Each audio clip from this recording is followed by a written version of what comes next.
21 নির্বাচনের পর ভোট পরবর্তী হিংসা দেখেছিল রাজ্য। পরিস্থিতি এমনই পর্যায়ে পৌঁছেছিল যে ভোট মেটার পরেও রাজ্যের বিভিন্ন জায়গায় ফের কেন্দ্রীয় বাহিনী মোতায়েন করতে হয়েছিল। তদন্তভার বর্তেছিল সিবিআই এর উপর।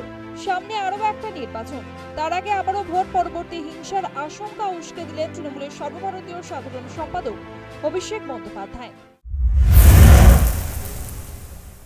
ইলেকশন কমিশনের দেখা উচিত, পোস্টপল ভায়োলেন্সের কথা ঘুরিয়ে স্মরণ করাচ্ছে।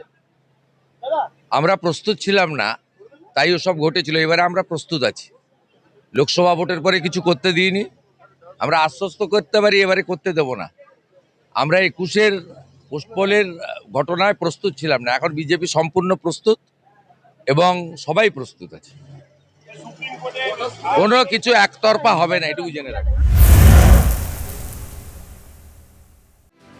উল্লেখ্য, 21 নির্বাচনের পরে ভোট পরবর্তী হিংসা স্মৃতি এখনো টাটকা রাজ্যবাসীর মনে। নৃশংস কায়দায় খুন হতে হয়েছিল বেলেঘাটার বিজেপি কর্মী অভিজিৎ সরকারকে। সেই মামলায় অভিযুক্ত বেলেঘাটার বিদায়ী তৃণমূল বিধায়ক পরেশ পাল। এই অবস্থায় 26-এর নির্বাচন পরবর্তীতেও হিংসার আশঙ্কা তীব্রতর। এই অবস্থায় গতবারের পুনরাবৃত্তি হবে না বলে আশ্বস্ত করছেন রাজ্যের বিরোধী দল নেতা। ভোট পরবর্তী হিংসা নিয়ে তৃণমূলের উদ্দেশ্যে কার্যত চ্যালেঞ্জ ছুড়ে দিয়েছেন।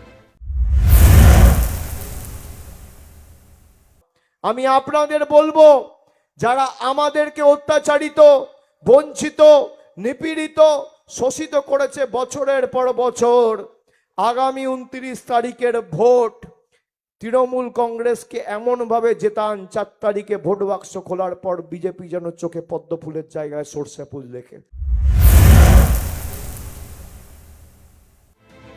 ভোট আবহে হুমকি পাল্টা হুমকি, হুঁশিয়ারি পাল্টা হুঁশিয়ারি ঘিরে শঙ্কা বাড়ছে রাজ্যবাসীর মনে। প্রশ্ন উঠছে, গণতন্ত্রের শ্রেষ্ঠ উৎসব পালন কি অশান্তির কালো মেঘকেই ডেকে আনছে? ভোট পরবর্তী সন্ত্রাস বা হিংসা রুখতে ইতিমধ্যেই ব্যবস্থা নিয়েছে নির্বাচন কমিশন। রাজ্যে 500 কোম্পানি কেন্দ্রীয় বাহিনী রেখে দেওয়ার সিদ্ধান্ত নিয়েছে।